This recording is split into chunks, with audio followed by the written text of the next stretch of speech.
私たちは今、時間を数字で生きています。1月、2月、3月。ただ、それだけの記号として。けれどもし月に名前があったらどうでしょう。むつき、やよい、かんなずき。その一言を口にした瞬間、空気の匂いまで変わるような不思議な言葉たち。なぜ昔の人は月に名前をつけたのか。そこには季節を読む知恵と祈りと、そして生き抜く覚悟が刻まれていました。今夜は和風月明という時間の記憶を一緒に紐解いていきましょう。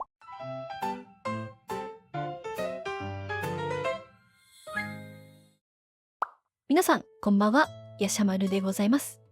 皆さん、今日はいかがお過ごしでしょうか。なんだか一日があっという間だったなぁと感じる方もいれば、少し疲れが溜まっているなと感じている方もいらっしゃるかもしれませんね。今日のお話は、そんな皆様にこそそっとお届けしたい内容です。テーマは和風月明、むつき、きさらぎ、やよい。昔の日本人が月ごとに名付けた時間の呼び名です。この動画を最後まで見ていただくと、きっと皆さんは時間ってこんなに優しかったんだなとか、毎日をもう少し丁寧に見てみようかなとか、そんな風にですね、心の景色が少しだけ変わっていると思います。カレンダーの数字に追われる時間から、風の匂いや月の光を感じる時間へ、今日はそんな心の切り替えを一緒にしていきましょう。ゆっくりと静かに物語を読むように進めていきますので、どうぞ肩の力を抜いてお付き合いください。そしてもしこの動画を最後まで見終わった後、ちょっと面白かったな、なんだかほっとしたな、心がすっと軽くなったな、そんな風にですね、感じていただけましたら、ぜひチャンネル登録と高評価、そしてベル通知ボタンもよろしくお願いいたします。また、このチャンネルではですね、より深く歴史のお話を楽しめる動画だったり、私やしゃまるが個人的に考えていることだったり、そういったお話をですね、メンバーシップの方でもご用意させていただいております。興味のある方はですね、ぜひ一度そっと覗いてみてくださいね。それでは今夜、言葉が紡ぐ優しい時間への旅へ、どうぞ最後までお付き合いください。第1章、和風月明。その時間の捉え方。さて、本題に入る前にですね、少しだけ時間を巻き戻してみましょう。私たちが普段使っているカレンダーは、1ヶ月は綺麗に区切られた数字です。1月、2月、3月。ページをめくれば次の日がやってくる。とても便利で正確な仕組みですよね。でも、昔の日本には今と少し違う時間の見方がありました。それが和風月明です。むつき、きさらぎ、やよい。これらの名前は、もともと旧暦という暦を元にして生まれました。今のカレンダーよりもだいたい1ヶ月から1ヶ月半ほど季節がずれています。例えば1月、むつき。今の感覚では真冬の始まりですが、旧暦のむつきは今でいうところの2月頃、1年で一番寒く、それでも春を待ち続ける静かな季節でした。このズレを知らずに和風月明と聞くと、名前と季節が合っていないなと感じることもあると思います。でも実はそれこそが大切なポイントなんです。和風月明はいつ何日かを示す言葉ではありません。どんな景色の中で生きていたのかを伝える言葉でした。寒さの中で人が集まる時間、芽吹きを待つ静かな土の時間、田んぼに水を引き空を見上げる時間。昔の人は時間を急いで進むものではなく、自然と歩幅を合わせて進むものとして感じていました。だから月の名前も数字ではなく、その月に流れていた空気や気持ちから生まれたんです。これからご紹介する12の月の名前、これもただ覚えるための言葉ではありません。一つ一つがそんな風に生きていたよっていう昔の人からの小さなお便りのようなものです。今夜はその手紙を一通ずつゆっくりと開いていきましょう。第2章、春、うつましき芽吹きの季節。さて、ここから和風月明で巡る一年の旅、春の季節に入っていきましょう。春といっても、今の私たちが思い浮かべる桜が舞い、暖かな風が吹く春とは少し違います。旧暦の春は寒さの名残の中で静かに、けれど確かに命が動き始める時間でした。1月、むつき。1年の始まり、むつき。むつという漢字には仲良くする、心を通わせる、そんな意味があります。むつきの由来として最もよく知られているのがむすまじき、むすまじつきという説です。旧暦の1月は今でいうところの2月頃。1年で一番寒さが厳しい時期でした。冬は冷たい風が吹き、畑も山もしんと静まり返る季節。だからこそ人々は家の中に集まり、火を囲み、食事を分け合い、お互いの無事を確かめ合いました。生きることが今よりもずっと大変だった時代。一人でいることはそのまま危険につながることでもありました。だから一年の始まりは何かを成し遂げる月ではなく、人と人とが寄り添う月。むつきという名前には今年も一緒に生きていこう。そんな静かな約束が込められているように感じます。2月、如月。次にやってくるのが2月、如月です。この名前の由来としてよく語られているのが、如月という言葉。寒さがまだ厳しく、重ね着をして、さらに衣をさらに着る月だったという意味です。春は近づいているけど、まだ油断はできない。そんな冬と春の間にある月でした。一方で、草木が生き返る、如月。陽気がさらに来る、如月。こういった説もあります。寒さに耐えながらも、土の下では次の季節に向けた準備が始まっている。如月は目には見えない変化を信じる月。希望をまだ小さなまま、胸の奥で大切に抱く時間だったのかもしれません。3月、弥生。そして3月、弥生です。弥生は、いやおい、いよいよ生い茂るという言葉から生まれた名前だとされています。冬の間、じっと土の下で眠っていた命が、ここで一気に動き出す。草が芽を出し、木々が息を吹き返し、世界が少しずつ色づいていく。弥生という言葉には、その溢れ出す命の力がそのまま閉じ込められているようです。静かだった時間が確かに前へ進み始める。弥生は待つ春から動く春へと変わる合図の月でした。こうして春の3ヶ月を比べてみると、そこにあるのは一気に変わる季節ではありません。人と寄り添い、寒さに耐え、小さな兆しを信じ、そしてようやく芽吹く。和風月明が描いている春は、とてもゆっくりで、とても人間らしい時間なのです。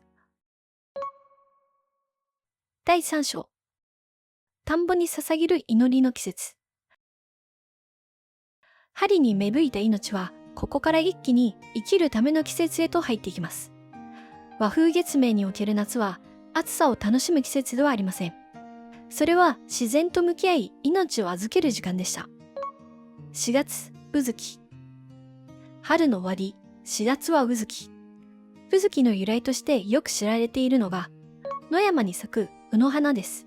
白く静かに咲くその花がこの季節の目印でした。けれども、うずきにはもう一つとても大切な意味があります。それは、うずき。稲作の国である日本にとって、この月は一年の実りを左右する準備の始まりでした。田を整え、水を引き、稲を迎える準備をする。まだ実りは何も見えないけど、未来の食べ物は、すでにこの月から始まっている。うずきは目に見えないこれからを信じて、黙々と手を動かす月だったんです。また、うというのはうさぎの月、干支のうずきから来ているという説もあるんです。5月、さつき。次にやってくるのが5月、さつき。さつきは、さなえ月。若い稲の苗を植える月だったと言われています。泥に足を取られながら腰をかがめ、一本一本苗を植えていく。今のような機械はありません。すべてが人の手による作業でした。ここで注目したいのが、さつきのさという音です。このさには、古くから田んぼの神様を表す意味があると考えられてきました。つまり、さつきとは、神様と一緒に田んぼへ向かう月。ただの農作業ではなく、祈りそのものだったのです。無事に育ちますように、災いがありませんように、人々は土に触れながら、空を見上げながら静かに願いを託していました。6月、みな月。そして6月、みな月。水がないと書くこの名前に違和感を覚える方も多いと思います。梅雨の時期なのに不思議ですよね。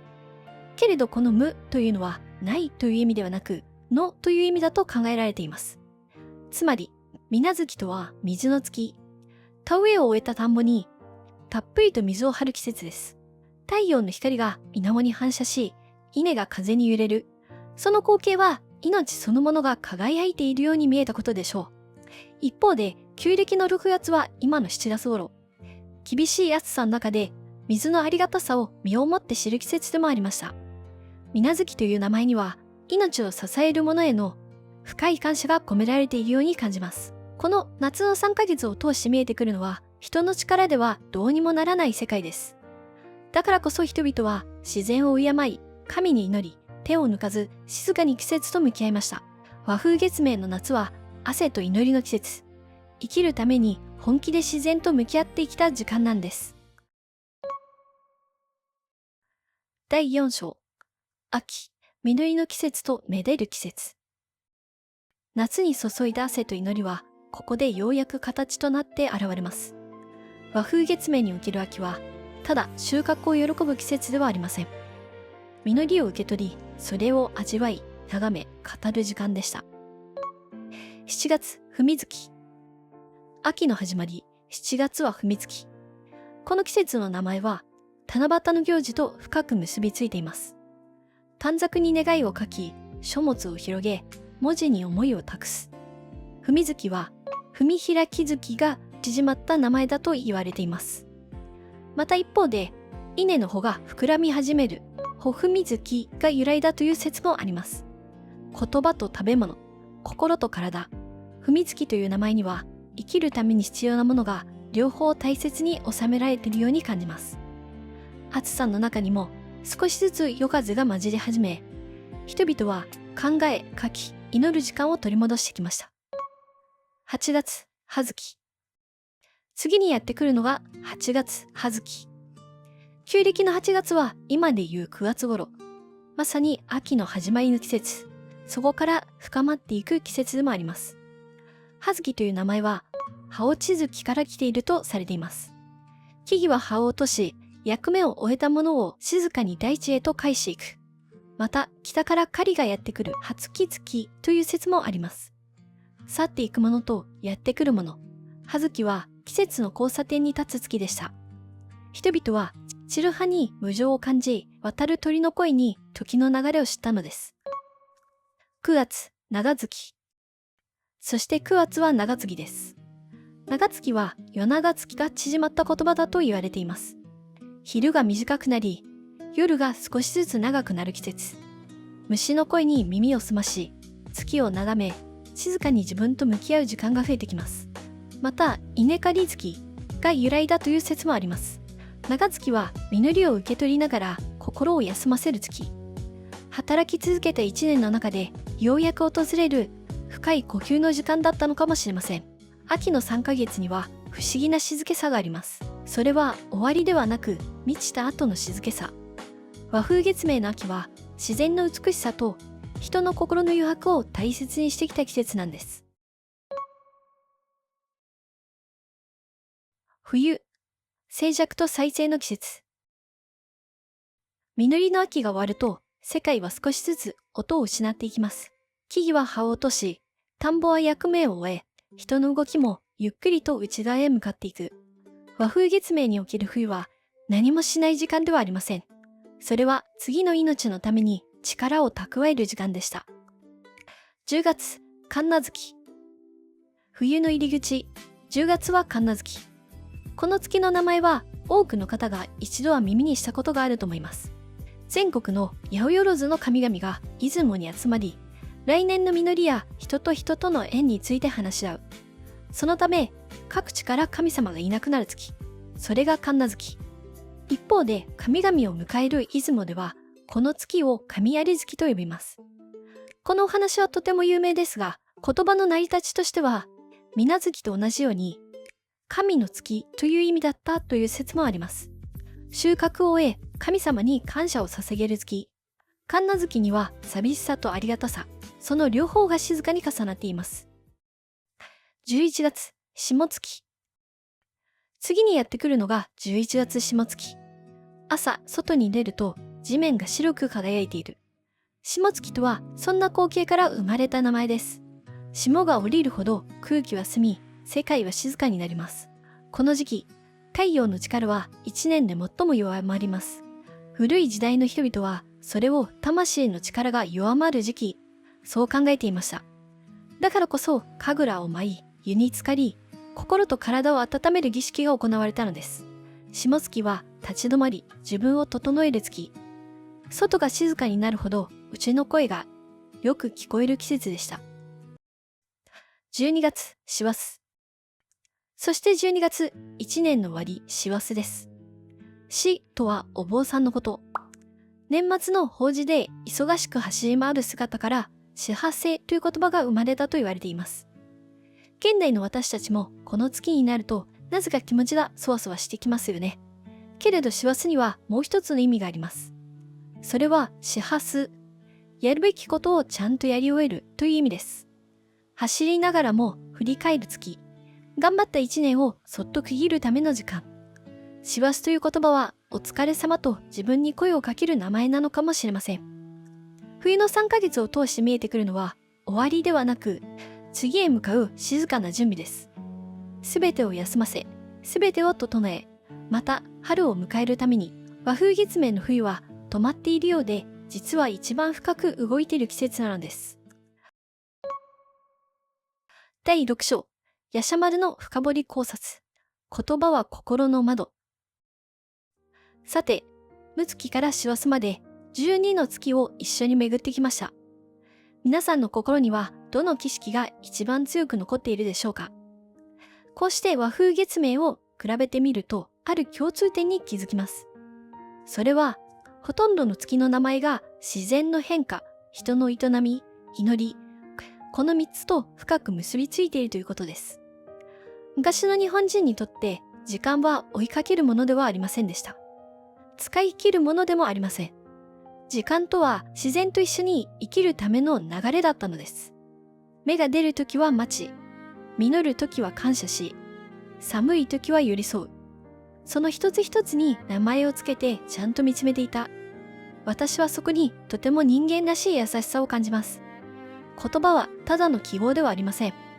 言葉は世界をどう見るかを決める心の窓だと思うんです。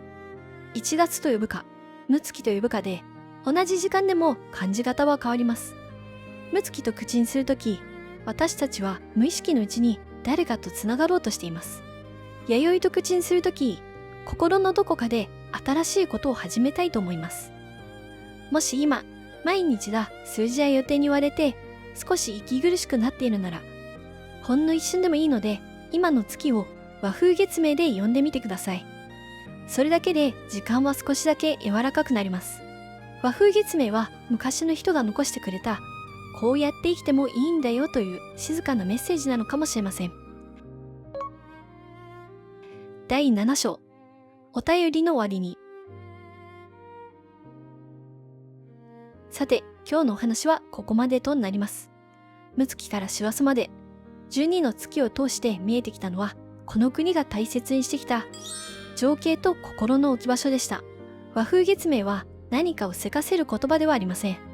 頑張れと背中を押す言葉でもありません。ただ、今はこういう時期だよと、そっと教えてくれる言葉だと思うんです。この動画を閉じた後、もし窓の外を見たとき、空の色や風の音が少しだけ違って感じられたなら、それはきっと時間の流れがほんの少し優しくなった証拠だと思うんです。皆さんはどの月の名前が心に残りましたか？あるいはもし自分だけの月の名前をつけるとしたらどんな言葉を選ぶでしょうか？もしよろしければコメント欄でこっそり教えてくださいね。皆さんのコメントを読むのも私はとても楽しみにしています。そしてもし面白かったな、なんかほっとしたな、少し心がスッとしたな、そういう風に感じていただけたら、ぜひチャンネル登録、高評価、そしてベル通知ボタンを押していただけるととても励みになります。また、このチャンネルではより深くゆっくりと歴史を味わえるメンバーシップもご用意しております。ご興味のある方はぜひ一度覗いてみてください。ヤシャマル歴史からのお便りチャンネル。今日のお話はここで終わります。どうぞ風邪などひかないようにしてくださいね。健やかで穏やかな時間をお過ごしください。それではですね、この曲を聴いてまたお別れいたしましょう。そして次のお便りでお会いしましょう。やしゃまるでした。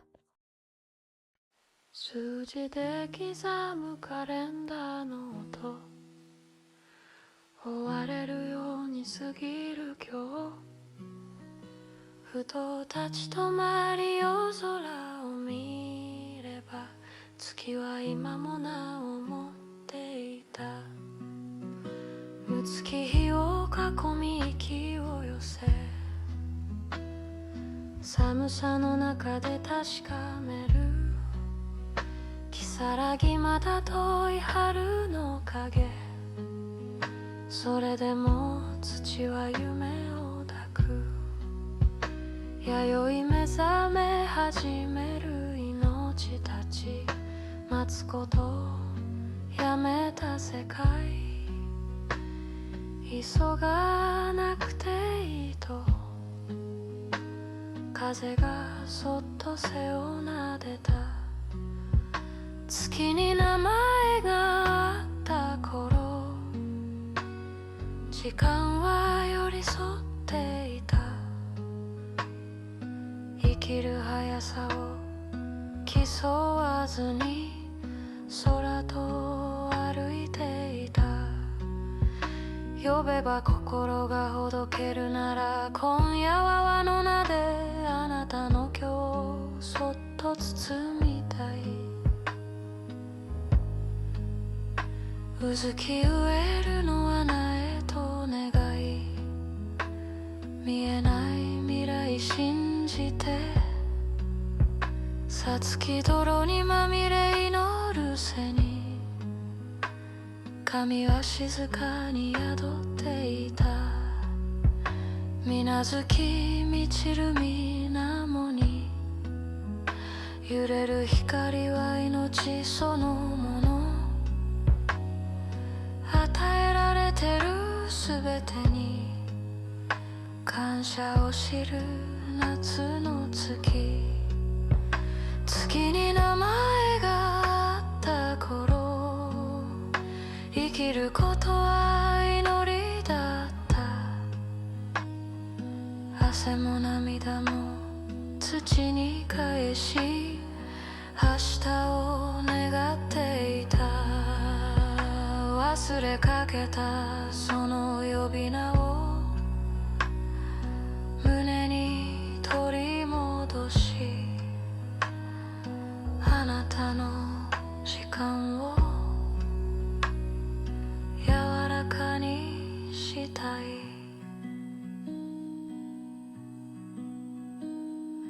踏みつき言葉に思いを結び、はずき別れを受け入れて、長月夜の長さに自分の声を聞いていた。神無月神は去るのか集うのか、感謝だけが残されて、霜月白い朝に立ち止まり、心と体を整える。師走走りながら振り返る、ここまで来た足跡を。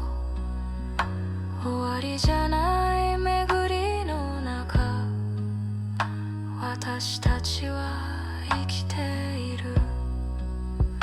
もし疲れたら思い出して、今の月の名を。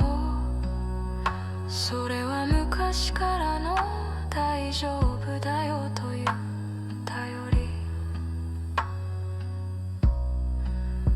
数字の先にあるものを今日も月は照らしてる。六月から師走まで言霊は今も生きている。